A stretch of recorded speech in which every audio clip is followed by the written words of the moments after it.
Checking them out. And there's Oracle. Machination. Machination. Yeah, Imagination. we Hi. You talked should about check out talent, man.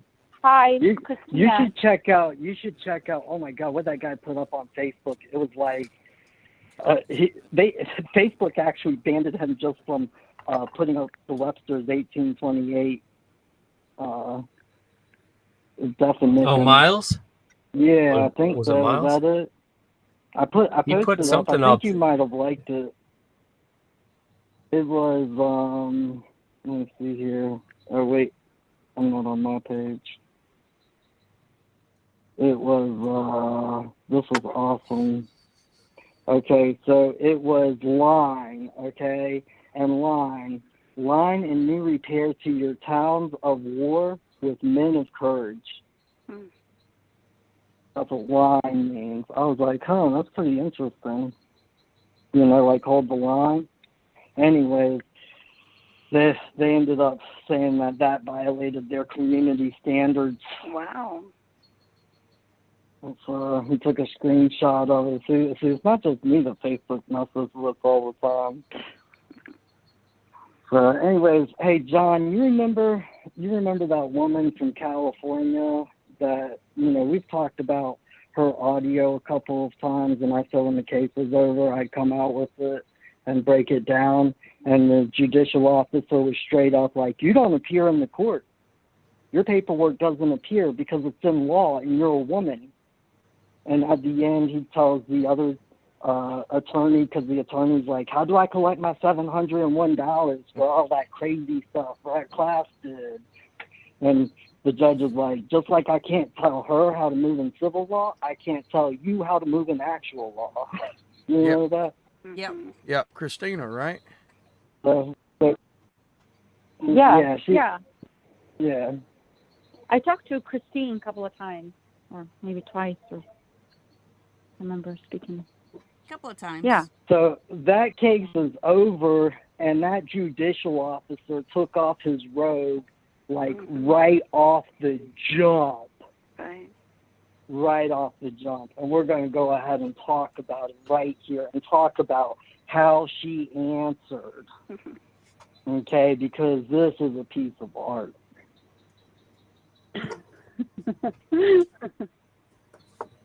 Nice. It's a piece of art. Cool. So, Christine, you wish to tell the story from your point of view? Today? You can start from the beginning. Go to the beginning. If you want. Just kind of make it quick, because we're mainly going to be sticking on tonight. It's a breach of contract. I had a storefront and... Allegedly. Allegedly, yeah. Right. I remember having a storefront. I just don't remember. I don't recall where it's located, where it was located. Hey, that's okay, because their star witness didn't know where it was located either. They were just trusting the lease agreement on their sworn testimony. They had no first-hand knowledge of where it was. Right. Because the address that she gave, it was not the right address. What did I tell you, Joni? I was like, it could have been the wrong address. It could have had an extra zero. She doesn't know.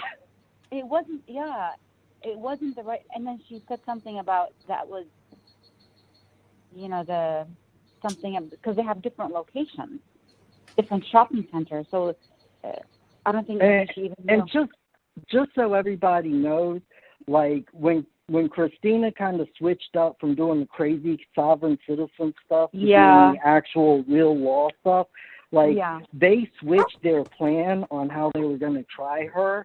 And the woman who was testifying is the woman who handles all of the delinquent accounts, like west of Colorado, for a bank in Delaware. Okay? All of them.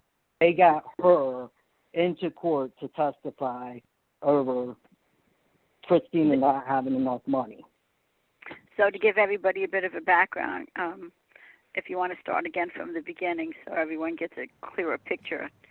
Well, so I started first with in 2019, and I didn't know anything, and I had to answer back, and I had a day to respond back to the summons. So a friend of my mom. My mom's a caregiver, so one of her patients has an attorney who is like a power of attorney for takes care of them anyway. So he helped me respond and like put that responding back to the summons. I mean, because I didn't know anything. So after that, then I started researching and looking to see what looking up on YouTube, and I came across Rob Ryder. And I put in so many emotions and so many things, and oh my gosh. And it was just all about the Brixmore. That's the company. That's the corporation that they don't do business and they don't have license to do business in California. So I was going after that, and also going after the judge doesn't have his oath of office. So that's all the paperwork I was putting in back and forth for like months, and it didn't get me anywhere. This was based So off then, of some stuff that you had just learned. Well, I just learned, and I was looking on, watching, I've listened to like so many different speakers, and on Angela Stark and different, and then on YouTube, I watched a lot of different videos. But then when I came across Rob Ryder, and he would be showing like the actual laws, and I was like, like he's not just talking, he's actually showing things, quoting from whether it's case law or the actual law and showing proof. So I reached out to him and, sent the information to him, and he said, okay, this is, he said, what I see is it was so much stuff. At first it was. Hey, I'm just going to simplify this part for y'all real quick. Yeah, the CMC hearing. Rob Ryder had her put in paperwork where she was basically motioning to dismiss, the oath of office, and they didn't have the license to operate, legal jargon. And if they missed it by this one day, if they didn't answer, you got them. Anyways, the attorney charged her $701, and the judge ordered it. And had she not gotten in touch with me earlier that week, they would have made her pay it, because she did get in touch with me earlier that week, and she kind of pulled it off. They put it into a minute order, and nobody would sign it. So Christine started off talking about a summons, but what was the summons about, though? That should just tell everybody that, these people who act like gurus online, they can get you in a lot of trouble quick. Mm-hmm. It was really like exhausting. You know how many times I went to court and I tried to file papers and then do this and call the court clerk, and it was just like I didn't even know what I was doing, But when I talked to JC, it was just one phone call, and everything was just it made everything sense. And like literally within 20 minutes of the first conversation, I was like, what? I was like, what the hell am I doing? I was like, oh my God, please, JC, you have to help me. JC, you remember the first conversation. Oh yeah, I have it recorded. Yeah. And it was like literally 2 days or 3 days before because I had filed something about motion to compel. Before motion to compel, I requested for the plaintiff's attorney to send me proof that Brixmore, that they are, they have their license to do business in California, and then also that David. It was just kind of showing them, and then they responded back with deny, deny, deny, and I was like, okay, well, Hey, wait, let me cut in here real quick. You remember when we had that first conversation, and you were all like, John, everything I do, it's like they don't even pay attention to it. Yeah. It's like I don't even put anything in there. He never even talks to me. Right. Like he doesn't even give me the time of day. And then what was your first experience like when you walked in there and you just wrote those five sentences? Yeah. What was what did he do? It was in a different world. Like it was a different like it was. He could hear me. He acknowledged me. He actually read the declaration. He read it out loud. So that was, but I didn't know. I didn't know. I was nervous, and later on, JC is like, that was really good. He actually read it, and I was like, really? Oh, you guys, y'all are going to hear it on the video, but, I mean, this woman, she is, like, in tears. She's like, I don't know civil procedure, and the judge is like, you know all these books behind me? You got to read all these books behind me. And she's like, but I don't have time to do that, and I don't think I'd understand. I didn't go to law school. I don't know. I kept saying, I don't understand, because, and then he said, I know you don't understand. So then I understand you don't understand. Right. He actually understood you a lot. Yeah. Yes. And then he said, well, he kept going back to the motion motion to compel, because that's what I had actually requested the hearing for.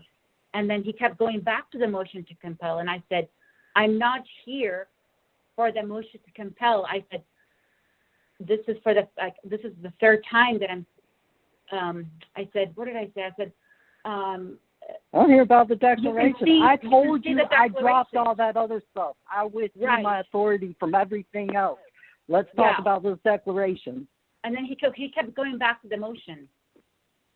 And then he acknowledged. Yes. But the thing is, see, I don't know what it means when he says certain things. So after the call, and then I was freaking out. I called JC. I sent him the recording. He was like, that was really good. But I didn't know what it I told her to go listen to it. She's like, I'm afraid. I'm scared to listen to it. Yeah. So that was my first experience with JC, when he helped me with my first paperwork and, helping me understand and what to say, and just making it simple and simplifying it. Just say you don't understand. You don't know why you're here. You don't understand, what are the, where is the verified complaint? There are no, what's that word? I can't even think right now. No facts on the record. Facts on the record. On the record. No facts upon the record. Continuing to say that. And the judge agreed with her. The judge was like, yeah, of course there's no facts on the record. That's what we got the trial for. Right. And I told you he was going to say that. Yeah, and yes, you did exactly. You told me a lot of the things what he was going to say, and it's exactly what happened. Anyway, so the trial was supposed to be on the 21st of May, and so Christina kind of got in touch with me late in the game. Like, she had this one hearing, and then they had a hearing without her, which was kind of like the pre-trial hearing, which set everything up. And then she was supposed to have a trial, last week? May 21st, because that's what the paperwork I got from the court, saying May 21st, civil trial or jury civil trial or something like that. Yeah. And then, so I paid the $95 because it's on the phone. And then I filed the declaration online. And, I call in, and I'm waiting hour and a half listening to other stuff, and then our turn comes up, and he's like, oh, your trial was rescheduled. I was like, excuse me? I was like, what do you mean it's rescheduled? How come I wasn't notified? He said, well, you missed the last hearing, the pretrial hearing. I was like, what do you mean pretrial hearing? I was never notified. And he's like, well, there's going to be witnesses. And I was like, what witnesses? I never received anything about witnesses. He's like, well, because you missed the last trial, pretrial hearing, that's where you could have gotten the witness list. I was like, what? I mean, I don't even know what the hell was going on. It was just so confusing to me. Anyway, it ended it didn't end good. I was just so angry. I was like, I don't even know what is happening, anymore. But today was the trial, but it's not. Now it's rescheduled to June 2nd. whatever. And now they have witnesses. All right, well, where's the, they didn't send me any information about the witness list. And then also, I thought it would be on the, Registrar of Action, but JC said they don't have to post it on Registrar of Action.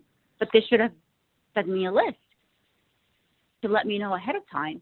Okay, so let me just explain this, and for everybody who's going to hear this recording, just understand that I'm dropping all of the knowledge for free. Donate to keep me alive. Otherwise, we are all screwed. Okay? Amen. We don't have time to play around anymore. All right? Like, we do not have any more time. Okay? Because what happened to her today in court's going to prove that, and it's hilarious. Anyways, whenever they're moving an action against you and they're taking you to trial, and they never want to play by the rules, like, it's like Mike Tyson beating up Urkel, and he still wants to cheat. You know what I mean? But they have to provide you a witness list. They have to provide you who will be on the stand testifying against you. Kind of like they have to have an accuser to charge you with a crime. It's a fundamental basic principle in law. If they don't provide you a witness list, it's very, very simple. It's a trial by ambush, okay? That's what it's called in all of the case law. Just go to Westlaw, type in trial by ambush, and you're going to get like 1,200 hits. Well, JC, the last hearing, he said you missed it. If you would have been here for the hearing, you would have gotten to receive the witness list. Let me explain something else. It's not the defendant's job to do the prosecutor's job. It's not the defendant's job to do the plaintiff's duties and obligations. It's not your job to go ask the plaintiff for his witness list. It's his job to give it to you, because otherwise it's a trial by ambush. Okay. I see. I'm still kind of understanding that. I'm not. She's really, really green, so everybody knows. We all are. So, but keep going with what happened. So they postponed it, and they're like June 2nd, and of course we had Memorial Day, which I was out of town, and you asked me to contact you, and I was like passed out when I got back from that. So, but then I contacted you last night, so let's pick up from there. Well, we had already talked about what kind of, you went over what I should say, and because I was prepping her for the trial before. And I just wish for everybody to understand how difficult it is to prep somebody for a trial when you have absolutely no clue what the other side's going to pull.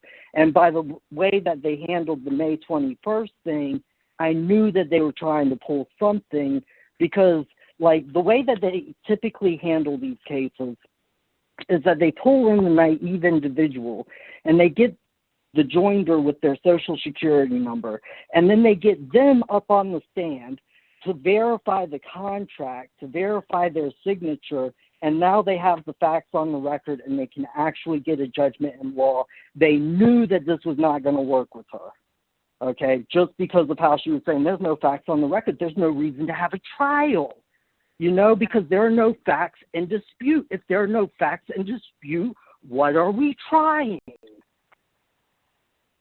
Yeah. Hey, JC, can you just repeat what you just said about the joinder with the Social Security thing? What were you saying there? They get somebody. They got to create joinder.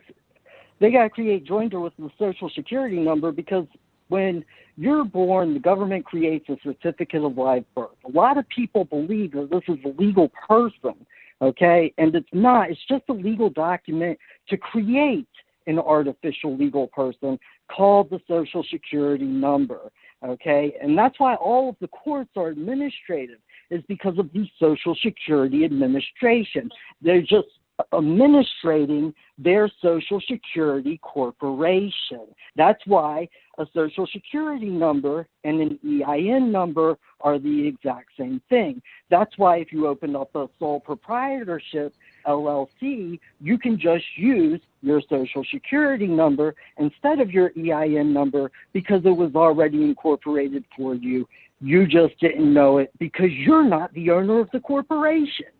That's all. Yeah, it's a legal business entity. Yeah. Which and this is how they bring everything like down to their world and get you playing in the civil law, the law of the dead entities, the civil law, the law of the dead fictional corporations.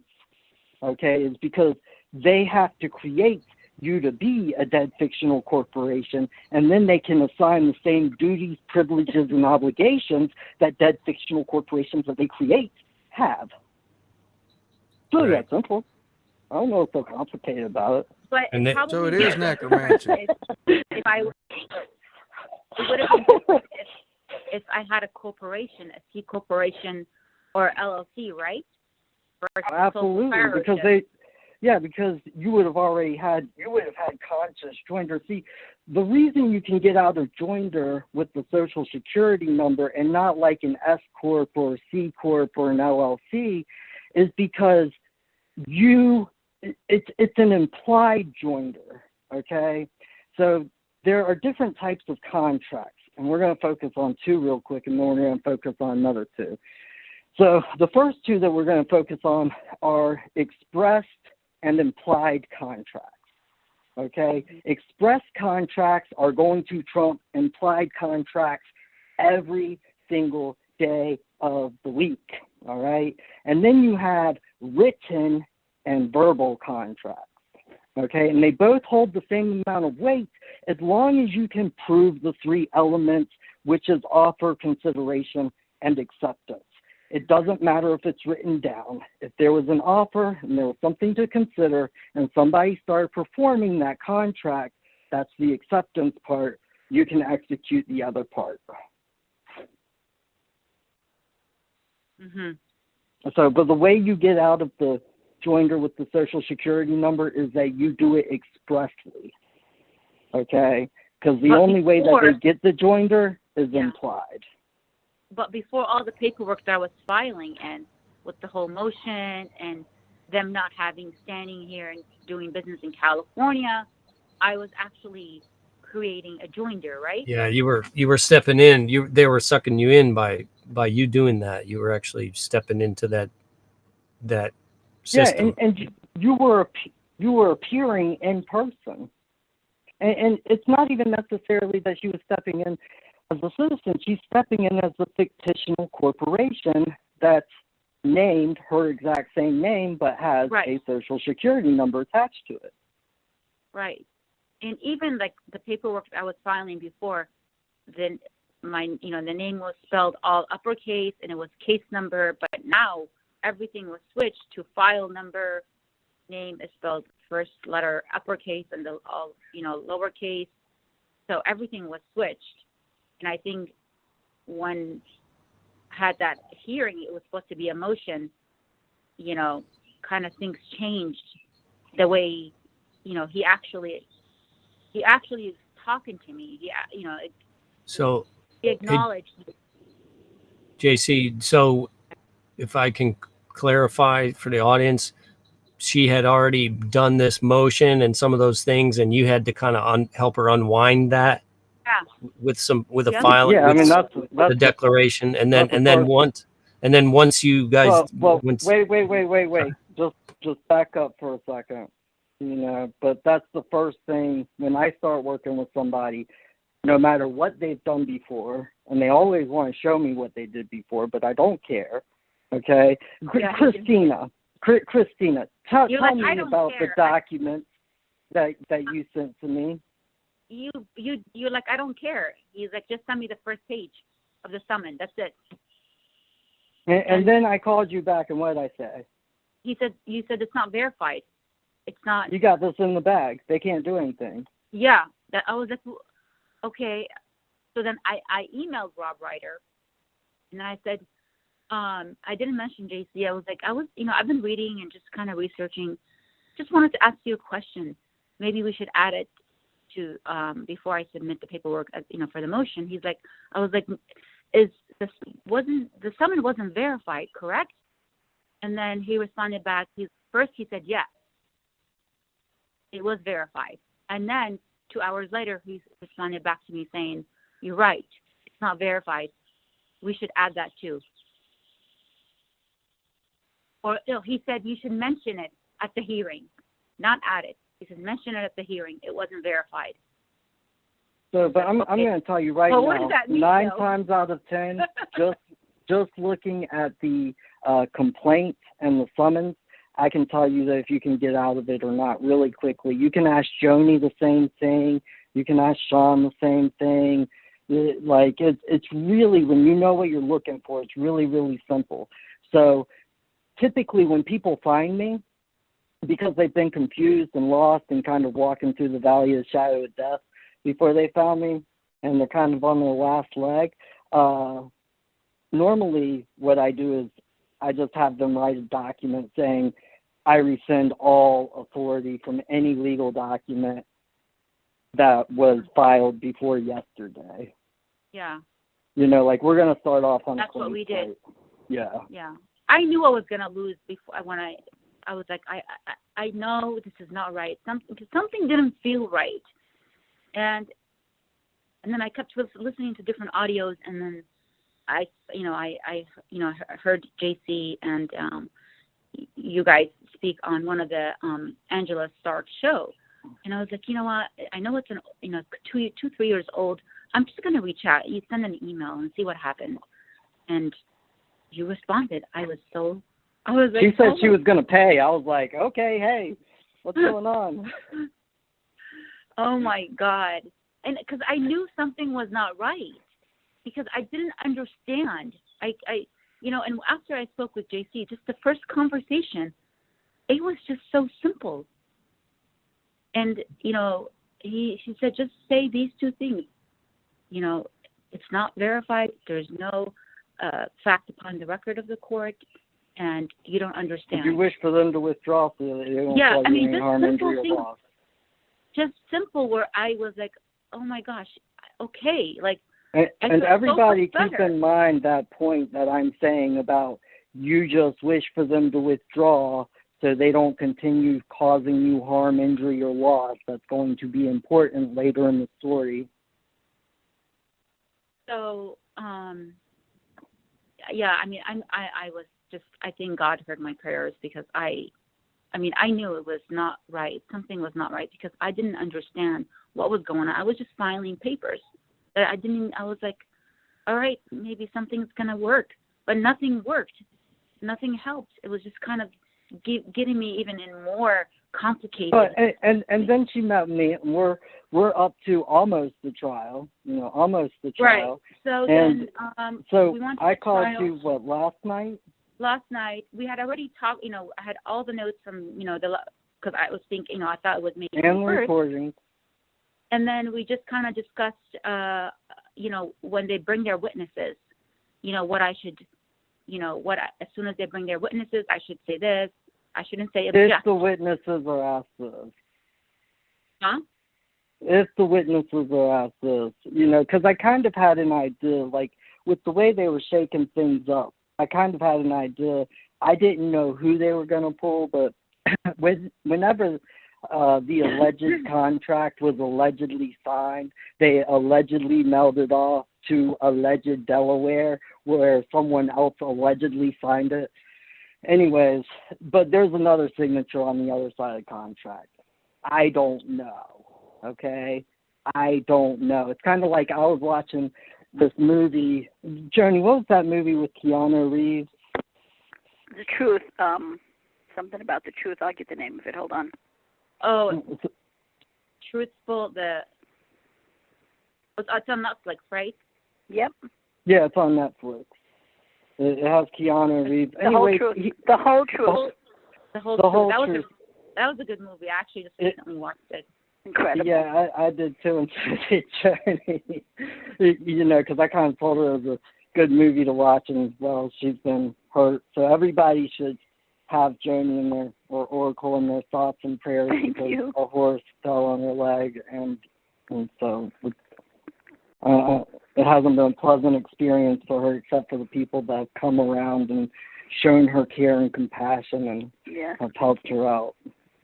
So, anyways, in that movie, Keanu Reeves, one of the first things he says, he's kind of interviewing an attorney that he's kind of willing to take under his wing, and he goes, here's the situation with this case. My client won't talk to me. I don't know any facts about this case until they come out in the courtroom. And so that's basically kind of the same situation that I'm in. I don't know any facts about the case. I don't know who they're going to pull, what witnesses they're going to pull, what they're going to testify about, the subject matter that they're going to testify about. This is all the stuff that they have to provide you if they're not going to do a trial by ambush, okay? And the more people who know about trial by ambush and how to call them out on it, the more they're going to start upholding it. Because the more we know the law, the more they're going to uphold the law. Because if we don't know the law, then they're just going to do their little razzle-dazzle Richard Gere in Chicago technique. And everybody's going to be like, oh, but it's so pretty. Anyways, this is what I'm working with. So everything that I'm telling Christina is kind of like, and she's taking copious notes, but it's like if they talk about this, like if they talk about somebody's going to try and introduce the contract. Whoever tries to put the contract as a fact on the record of the court, ask them if they have the first-hand knowledge of its creation. Did you create it? Do you understand it? Because if you didn't create it, you cannot understand it, because only the creator can define his creation. Right? Yeah, that's very powerful. I mean, I don't even know how I was going to even get to that. I didn't even get to that. So for every little thing that I can think of that they might be able to do, and it's difficult because people are not used to the court experience, right? Like people don't actually know how it's going. Like she was in there, she was very confused. If the man impersonating a judicial officer didn't do what he did, and he actually upheld her right to due process, it probably would have been a lot harder on her, because she would have had to make those split-second decisions. Well, do I ask this question? Do I not ask this question? You know what I mean? Like, is this one of those things where I have to rebut the presumption of fact on the record? Because that's what the civil attorney is going to do a lot. That's what the administrative attorney and process is going to do a lot, is they're going to have a lot of things that are testified to that are presumed facts. They're not actual facts. They don't actually appear, but they're presumed. Okay, so when there's a presumed fact, that's when you have to say, oh, whoa, wait a minute. Did you create that document? Oh, so you can't place it as a fact upon the record. Thank you, that's all. And so, okay, keep going. I like this. This is fun. So, so I mean, because I asked JC, I was like, well, how does it go? I mean, I've never been to a trial. I don't know. Like, what are they usually, what's the sequence? And then you said something about, you have opening statement, and then something about argument, and something about, different, when they say something about argument, I made notes. Okay, so anyway, so then, I tried, so we did the declaration last night to file it in, and I usually been filing online through One Legal portal, where, it's electronic, because the court, it's 50 minutes away from here, from me, where the complaint was. Hey, let me kind of explain this, because I'm going to do it pretty quickly. So basically, they're forcing her to pay to file it electronically. She just got sued by another fictitious entity, I think called Discover, maybe. Mm-hmm.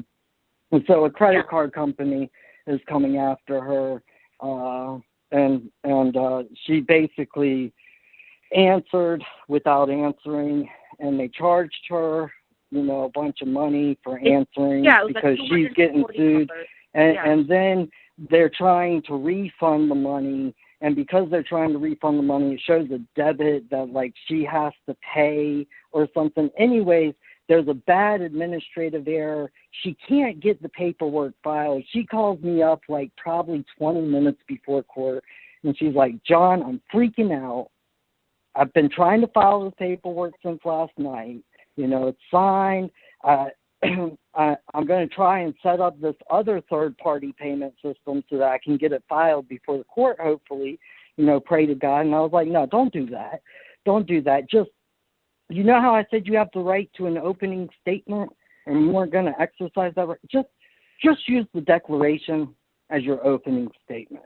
Because anybody in America who ever watched that movie, My Cousin Vinny, and saw the most wonderful opening statement I think I've ever heard in my life, where Vinny gets up and says, everything that guy just said was bullshit, knows that you have the right to an opening statement, except for the pretending judicial officer that she was going before. So I told her, just use that as your opening statement. And before they even put a witness up on the stand, just go ahead and read your declaration as a statement, and then let them proceed. All right, pick it up. Okay, so I call in, and all of a sudden they called the case right away. It's usually I'm waiting an hour and a half. Okay, so then he says, now we have Brixmore versus Christina Francis. Is Christina Francis here? Yeah, I'm like, I'm Christina Francis. I'm here. And then I said, before we proceed, I'd like to, and I said, I wrote it down because of the administrative error, I wasn't able to submit my declaration through the. You did not say submit, because I wouldn't allow you to say submit. Well, not submit, but I'm saying couldn't I couldn't exercise your right to access the court. Yeah, I couldn't. Well, it was something I don't have it in front of me. Something where I couldn't.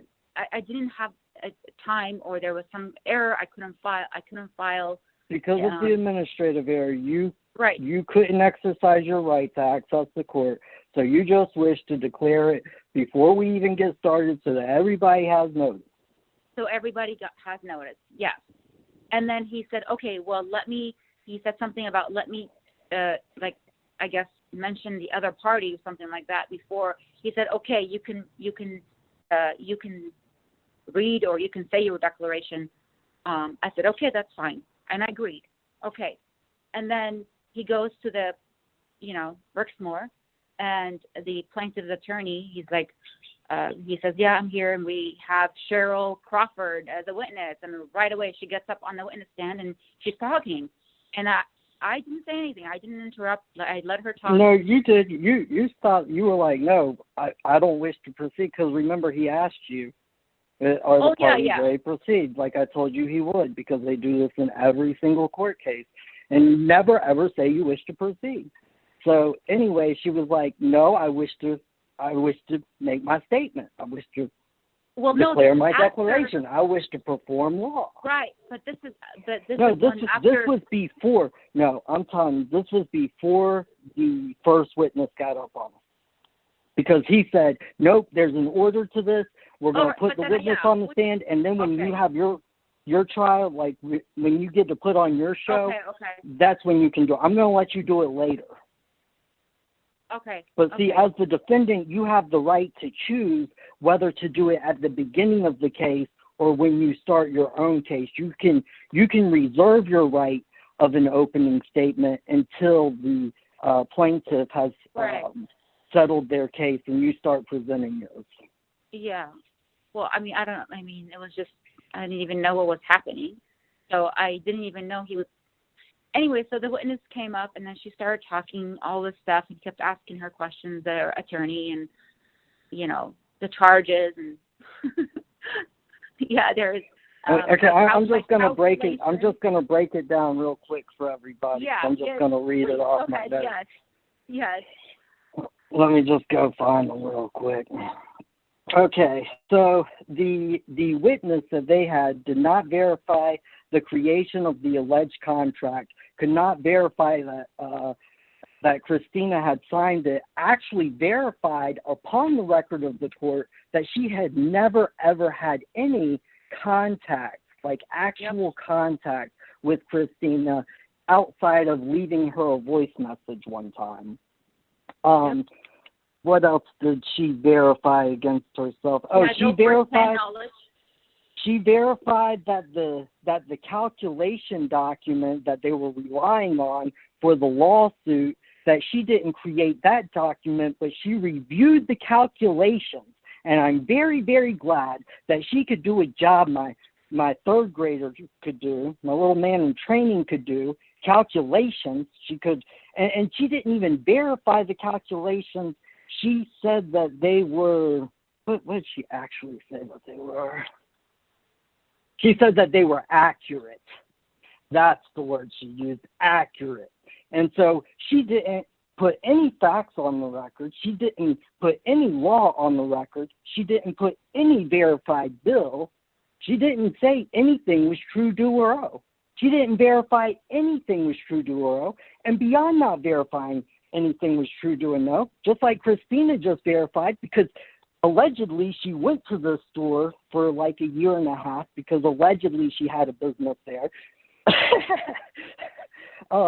But just like she said, she didn't even get to write address for the lease because she was just reading it off the lease. She had no clue. She couldn't verify any firsthand knowledge of the facts.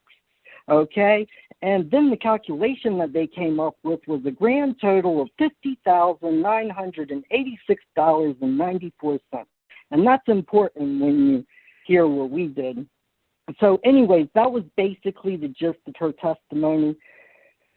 That's the gist of Sherry Crawford's testimony. So what happened after that, Christina?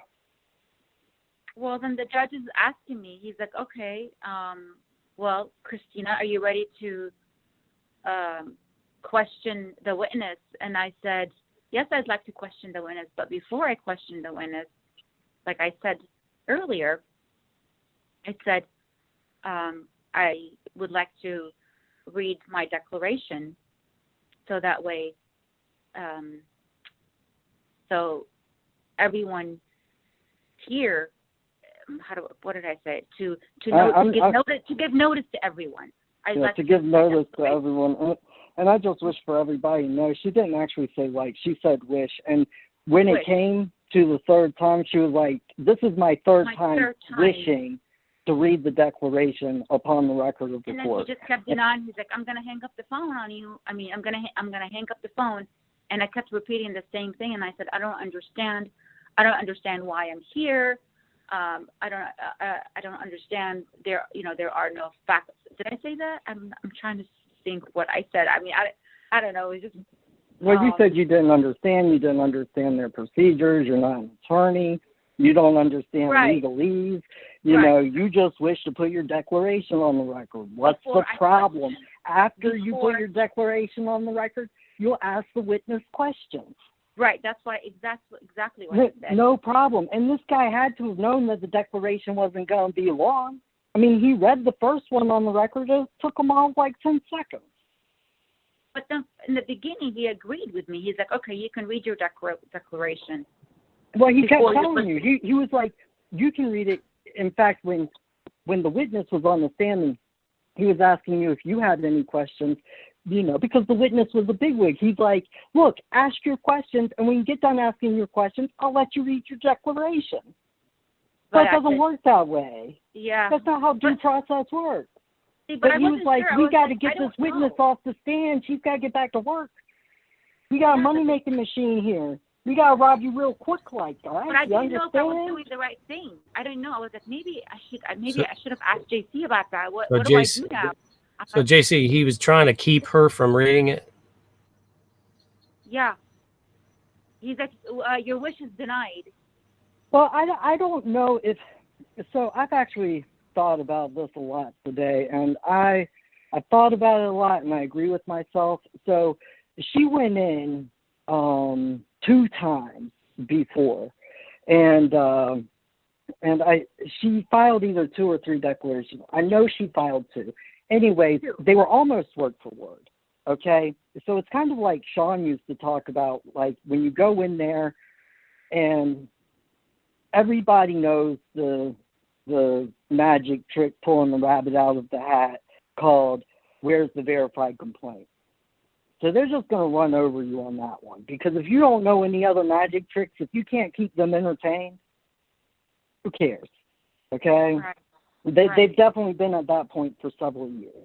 And so she basically kept doing the same magic trick over and over again. And I think he thought she was going to do the same magic trick, but on like the last point to her declaration was that she hadn't received a witness list, and that if they proceed with the trial, then it's going to be a trial by ambush. Okay, so that's why it was imperative. It was imperative for the judicial officer to hear that before the trial started. Because had he been aware of that in law as a judicial officer and not impersonating a judicial officer, he would have had a duty and an obligation to make sure that David A. Chasson, or whatever his name is, didn't move a trial by ambush against her. Right? Mm-hmm. Like, surely that's part of his job description. So in the end, he hung up the phone on me.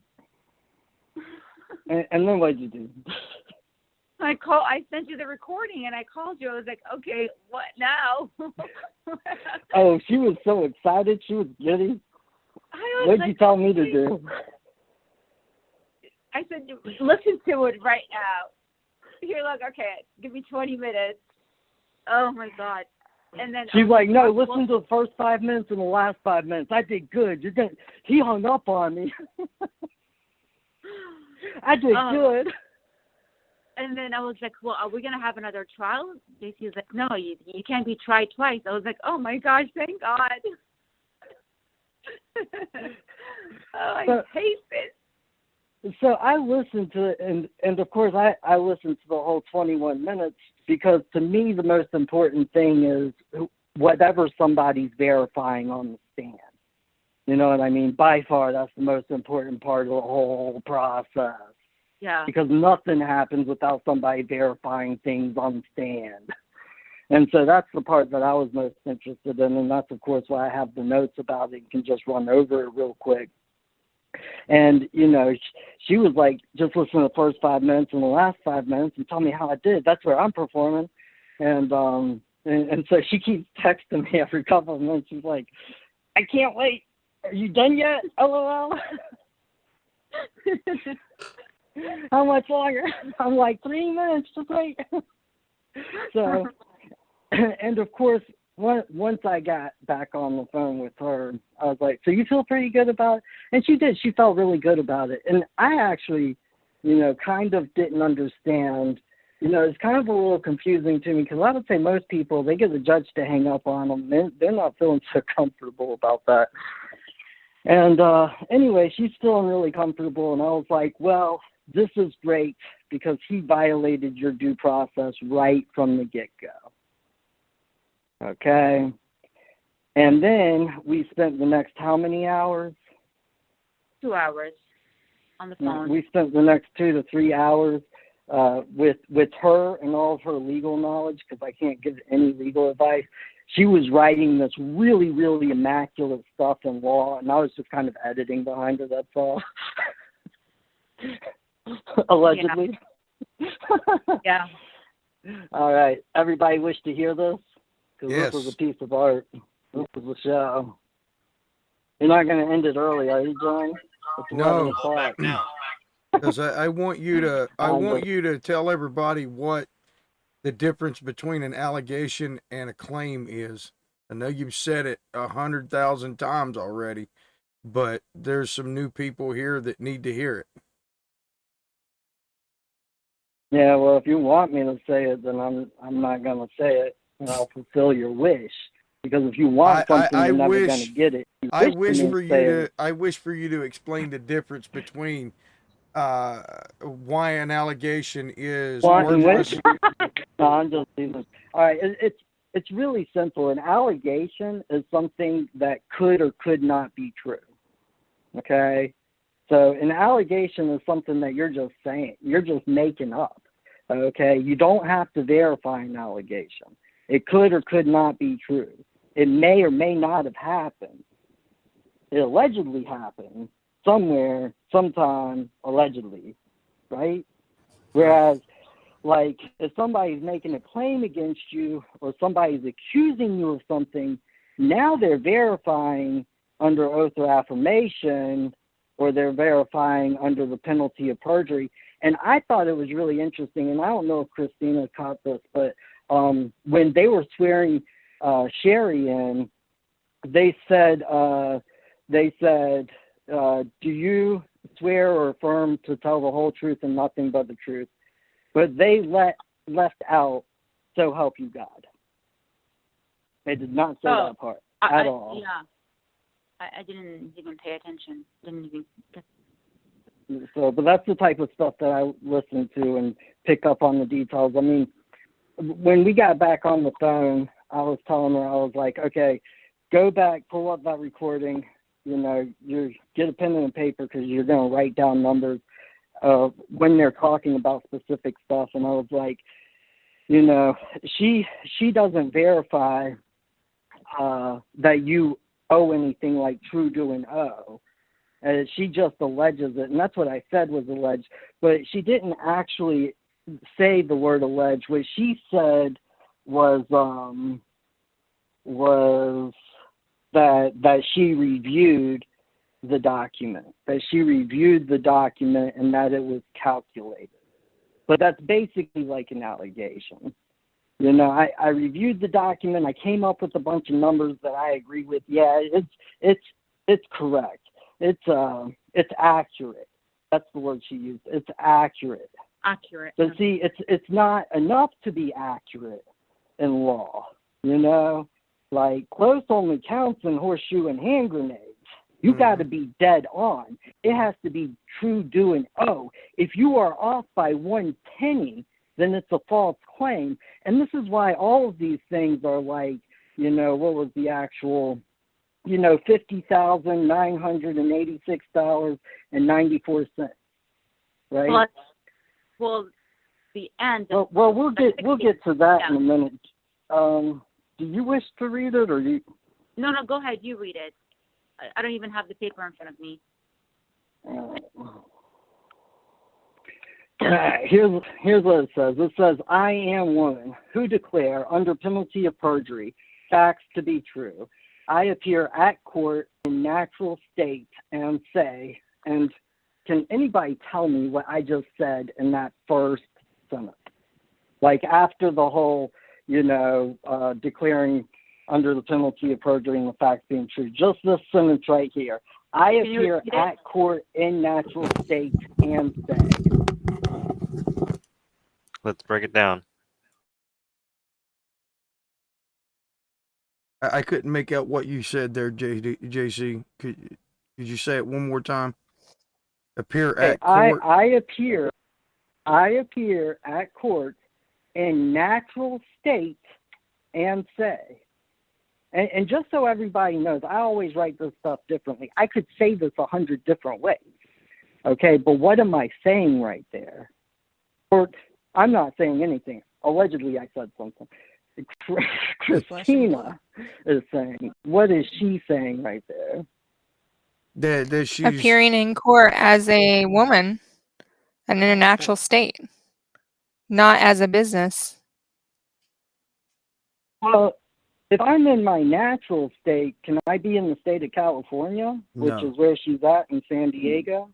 No. No, because I'm in my natural state. And what is my natural state? Who created my natural state? You can be on the state of California. God. but not in my Actually- natural state. On California state, actually, is what I meant to say. I can be on the state that other people refer to as California. I could appear there in their world, but this is my appearance. This is in my world, and I appear in the natural state. So when I appear in the natural state, I'm not appearing in the state of California. I'm not appearing on the state of California. I'm appearing in my natural state. And who made nature? The Almighty. What is my natural state? The one that made you. Man. As man or woman, naked. As man or woman, the creator, okay? I'm appearing in my natural state, which, just happens to be the state the creator created me as, in his image. Oh, and that's right. That's where you guys say that you derive your authority from. In the preamble to the Constitution that created your government, your fictional entity. Oh, so you mean we're on the same level now? Oh, is that what you mean? That's what you mean. And then you're saying, right? Carl would always say, "Hello." Hello, you're You here. cut off there for a second. Go ahead. And then? Carl would always say, says who, right? And that's exactly what you're saying when there's no verified complaint. Who says I owe $60,000? Who says it? You just get the man or the woman who I owe $60,000 to walk into court and say it, and I'll work it out with them. Who says who? Well, see, in this first sentence where you're talking about appearing in your natural state, you're also saying, this is what you're saying. Hello. And that's why it's hitting the record. It's because you said it. One of the tricks about common law. Everything you say is true. Okay? Now, it works both ways because everything you say is true and everything the other side says is true as long as they verify it. And that's why you have a trial, is because if the other side states facts that are not consistent with your facts, then you have to put it before a jury so the jury can decide which facts are most probable, right? Which facts probably happened, because we weren't there. We're not going to have firsthand knowledge. So by the evidence that we can see in court, what are the facts that probably happened? Right, because there's three sides to every story. And JC, so basically this declaration is really the only thing that's verified in the case. No, she actually verified two other declarations. And, like I said, the woman, the bigwig that worked for the company that handles all the properties west of Colorado, she verified that she had no clue who Christina was. She had no clue where the building was, that she didn't create the contract, that she didn't create the assessment, like she actually verified them. And this is what I love about what they do in their administrative things, is because they have to make it kind of look like law, and they have to make it kind of seem like law, and they have to make it kind of appear like law, because they're gonna say it is law, right? Mm-hmm. But it's not. I'm gonna break that down for everybody right now. Did she verify those things on like from the side, from their own side, or were those verifications done by you guys? Were they inspired by you guys from the stand, or did they? Which verification? Those verifications about her not knowing. Everything that I said about the bigwig for the company, not knowing Christina, not knowing the proper place, all of that stuff, they verified upon the record because the judge hung up on her before she could even ask a question. Yeah. So everything that I just told you that they verified, Christina had absolutely no input on their verifying those facts. Like, they did that all on their own. all of their own accord, all Yep. by their own free will. Okay, and that's going to be important. Any other questions? Carry on, sir. No, I'm good. So one in place. All right, so what Christina's ingenious legal mind came up with was point number 2. All evening and morning before trial by ambush held on June 2, 2021, because of administrative errors due to court or third-party payment method of court, I was unable to access court and place legal document upon record of court with the intent to perform declaration in law as an opening statement. In parentheses, due process denial upon record of the court. Okay, so right off the jump, I got you, dead to rights. Right off the jump, guess what, Judge? You just took off your robe. And remember, I'm in my natural state and you're in your natural state. You remember when Kemp said, so man to man, you can tell me what I can and can't say and can and can't put on Facebook? No, but I can do it when I'm wearing this robe. Well, not if you step out of that little bound that I'm going to that Christina's going, I'm allegedly going, I'm going to read, but Christina defines at the end of this document, it's a beautiful piece of art. Oh, okay. Point 3, the woman, Sherry Crawford, and this is underlined and italicized. Now, can anybody tell me why it's underlined and italicized? Can anybody tell me why Christina was... I didn't know. JC, what are you talking about? This is all your creation. No, I know, but I asked you because you asked me, like, you know how to spell her name? I said, I don't know how to spell her name. And then you asked, well, was she asked to spell her name? And she wasn't asked to spell her name. So then... yeah, so anybody who watches a whole lot of court proceedings, yeah, and they were just kind of being sloppy because, they're just trying to get the robbery done before lunch. So they were being sloppy. But anybody who's watched a real court proceeding, whenever a witness goes up on the stand, they always ask the witness's name, and then they ask them to spell their first and last name so that they can get the correct spelling on the record. Like Jonathan, my name, has about 4 or 5 different ways to spell it. Mm-hmm. So, anyways, the reason why it's underlined and italicized is because we don't know. And because we don't know, we can't understand. And because we can't understand, we don't know if the reader can understand. So whenever they do something italicized and underlined in their legal documents, literally what they're telling you in English is you don't understand what they're writing. Okay? This is why you're going to see like all statutes and case laws and this, that, and the other. You're going to see this always italicized and underlined, or one or the other. Okay? It's because they know that you don't actually know what they're talking about because it's all copywritten. And there is a saying in law school, and that saying is, that's what it says, but it's not what it means. Okay?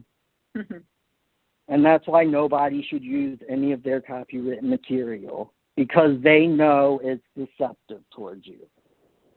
It's designed that way. Anyways, the woman, Sherry Crawford, name not spelled on record, verily upon the record, does not verify creation of alleged contract, does not verify alleged damages, and never verify complaints or who landlord, and landlords in quotation marks because they basically, within the first couple of sentences, questions, they take the bank and, euphemistically refer to it as the landlord to try and give it some type of life. Okay? Because like land and lord are the same word. And man and land are the same thing.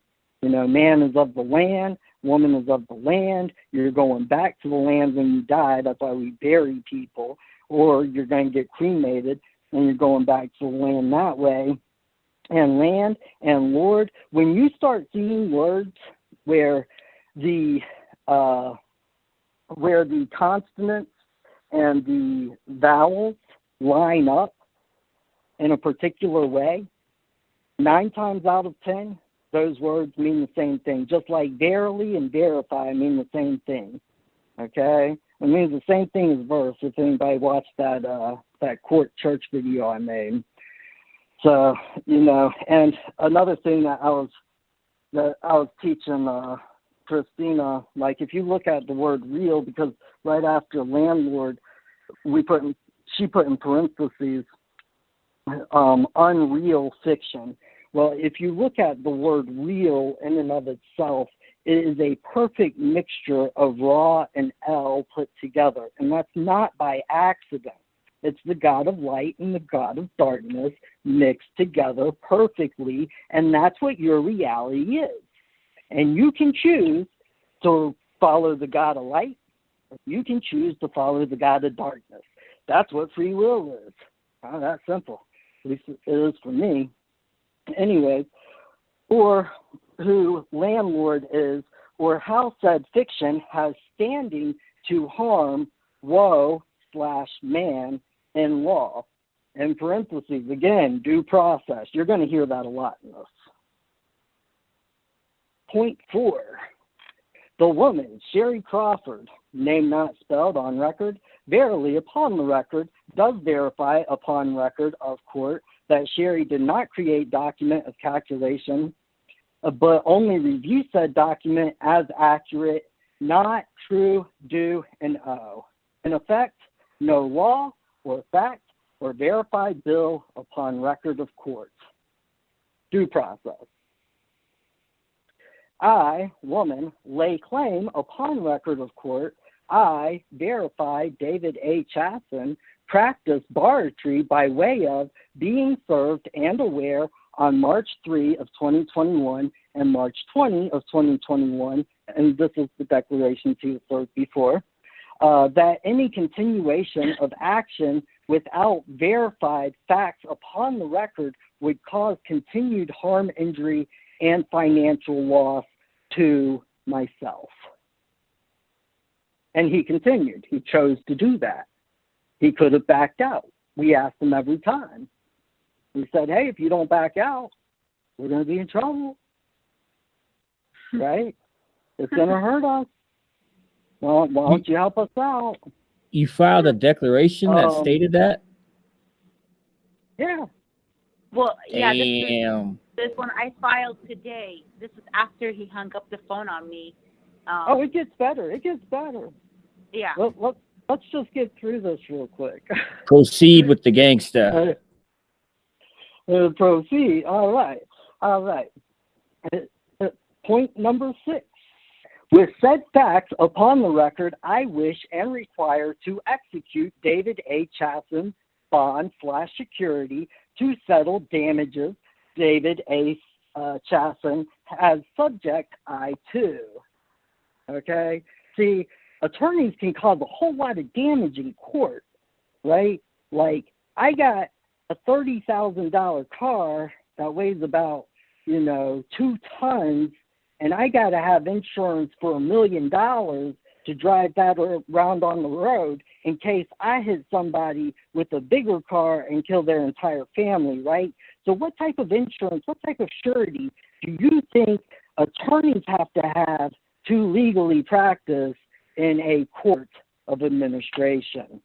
Because what type of damage do you think that they can cause when they have multi-million or billion-dollar lawsuits that they're handling? I don't know.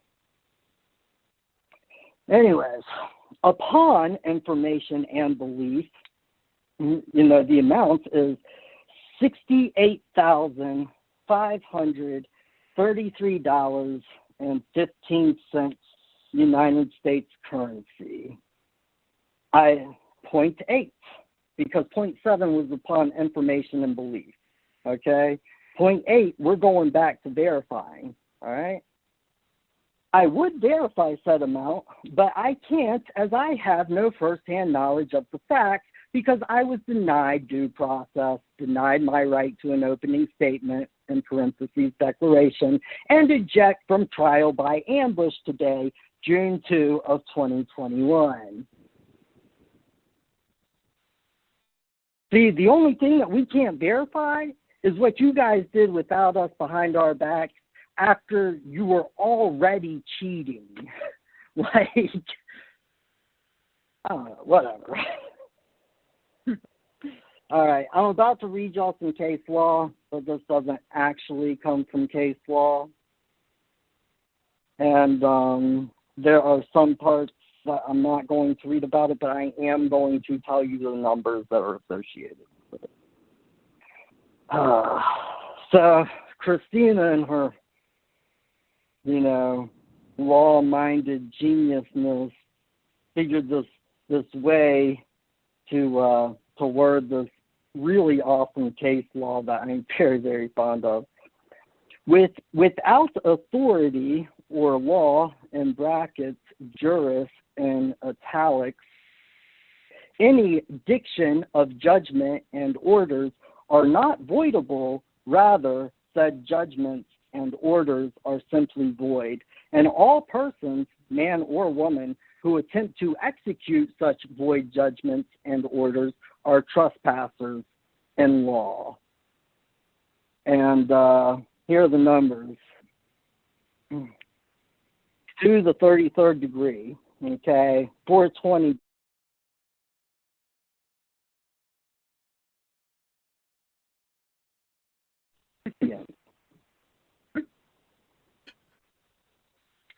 True statement. I verify it. Oh, and at the end, we tell them that we'll give them due process of law. Because that's a courteous thing to do. That's great. Any questions? I think everybody bet has the to guy- lift their mouth He off the couldn't- floor. She couldn't actually. Well, see, here's the thing: is that I would say 9 out of 10 people that contact me, I probably have one conversation with, and for some reason or another, it doesn't work out.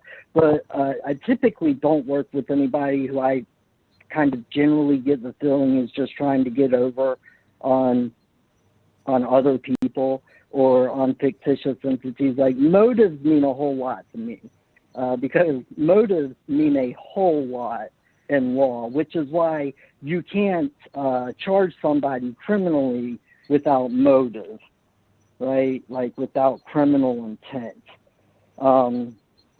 So when I first heard her story, I knew the story very well because I've seen it a whole lot of times, which is why I'm so good at knowing how it typically plays out. But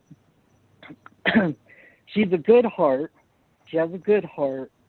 And she got massively taken advantage of. And these banks were coming after her for $60,000 because she's poor. And she said she would donate. So that always helps. But it didn't really matter what the donation was going to be at that point. Because when somebody's poor like that, and anybody who has ever been poor like that and knows what it's like to be poor like that will understand that it's just wrong. It's just wrong what these banks, what these entities, what these corporations do. Like, last year, I think banks charged somewhere in the tune of about $40 billion for people not having enough funds in their account. And that's just another way of saying that the bank charged poor people $40 billion for not having any money. And if you don't see that as morally wrong, I don't know what to say. Like your God is not a God of light. You're not being led. So, a story like that, I'll do it out of principle. Like Joni and Joni's dad, Baba, and their family, what happened with them. I'll do it out of principle. So, but what happened right here, because I can almost guarantee you, and I would love to be a fly on the wall of the judge's office when he reads these documents, because let me pull up the other document real quick. Well, they filed on the Register of Action, Jason. Yeah, but they filed it pretty late in the afternoon. He's definitely going to see it by tomorrow morning. So I don't know if you've seen it. They entered a judgment. Yeah, but they entered Oh, go ahead. Sorry. It doesn't have anything, like, usually if they enter something, they have another link to, like, a document that you can view it, but there is no information there. Just kind of like wording. They entered a judgment and the total amount the judgment was for. Hey, I got dimes to dollars, or dollars to dimes, whichever it works out. I got dollars to dimes that they take that judgment, that the judicial officer vacates that judgment before the end of the month. Who's willing to take me up on the bet? I will. And Christina's like, I'll win either way. If they keep the judgment against me, John's going to pay me. If they take the judgment away, I'm going to pay John. I'm just happy that I don't have to go into the court again. I hope not. Oh, I kind of hope you do. Really? No. Oh, yeah. Because if you go back to court, it's going to be to execute the contract you gave them. Oh, that's right. Yeah. Yeah. Oh, my God. So, okay, so here's what the declaration was. Is, I appear at court in actual state, da-da-da-da-da. No facts appear upon the record of the court. Lack of facts present plea to be impossible. I wish and require Mr. or Mrs. Town Center to verify facts upon record of court or dismiss/withdraw cause of action as to not cause any more harm, injury, or loss. And basically that was the thing that was handed to them. I mean, it was always tweaked a little bit, but that was the general basis that was handed to them before.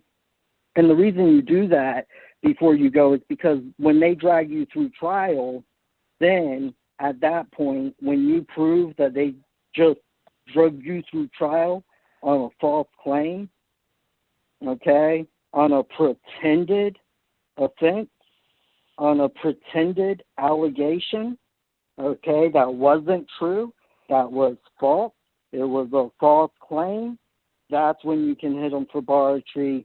That's when you can yank money out of them.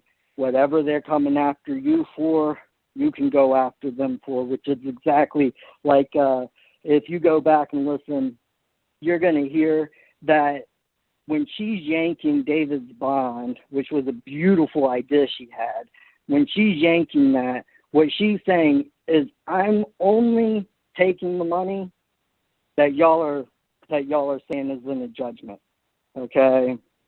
Because this man committed barratry on behalf of this state corporation that's trying to rob me, and because I warned him time and time again to withdraw before he caused me harm, injury, and loss, he can suffer the harm, injury, and loss that he causes. So, for people that are new, explain barratry, please. Oh, it's just vexatious litigation is what they would call it in, legalese, the legal world. But it's basically when an attorney or someone of the legal society incites a suit for their own financial gain. So he's going around suing people with unverified complaints for money. That's how he makes his living. That's by very definition barratry. And when you accuse them of that, I mean, she just accused him of a felony. It's a felony in every single state. Mm. But I think about it. The thing is, I mean, he was hired by that company. So, I mean, he's hired. So he's going to just do his job. Okay, and his job is to pay the freaking? Right. I get it. No, and we warned him. Yeah, I mean, time and time again. Right. You know, like we couldn't have given him any more notice. Like we were as polite as we could possibly be when he's not giving us any information, he's not giving us any witness list, he's not communicating in any kind of way, he's trying to rob Christina for more money just because he's showing up representing his clients. You know, I mean, it's just ridiculous. I mean, I was really shocked. The other hearing that we had, he was trying to send me a bill for $750, I think. And I was like, what? I was so upset and so angry, even on the call with them. And then when I called JC, and I was like, JC, oh my gosh, you're gonna charge me that? They're gonna send me $750. He's like, they're not gonna do it. They can't. He's like, watch. So I waited and waited, and nothing came. So that was awesome. Yeah. Yeah. So Yeah, she didn't believe me at first. I didn't. She got the order, and she was like, it's an order. And I'm like, send me a picture. And she sends me a picture, and I just call her back. I'm like, it's right here where it says minute order or minute order. And she's like, yeah. And I'm like, and you notice that nobody gives this any authority? Like, nobody's going to actually charge you a bill. I didn't know what minute order, until you explained it to me. Yeah, I mean, I didn't know what minute order was. Because everything is just minute order on there. On the Register of Action. Whatever they put in. Razzle dazzle. It's not even in the case if it's a minute order, right? Yeah, it's not in the case. It's in the minutes of the court. It's not in the case at all. Well, Minute. You said files, right? Files. Yeah, it's not in the file. is that any? The reason you never. Hey, wait just a minute, everybody. I got another special guest.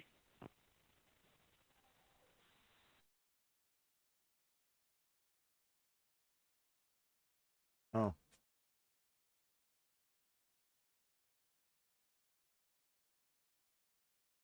Hello.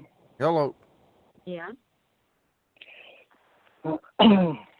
So, anyways, a minute order just hits the minutes of the court. It's like if anybody's in like a homeowners association or any type of like gathering where you got to take minutes. I believe that Christina said that when she was working as a dental hygienist, they would have meetings and she would have to write the minutes of the meeting.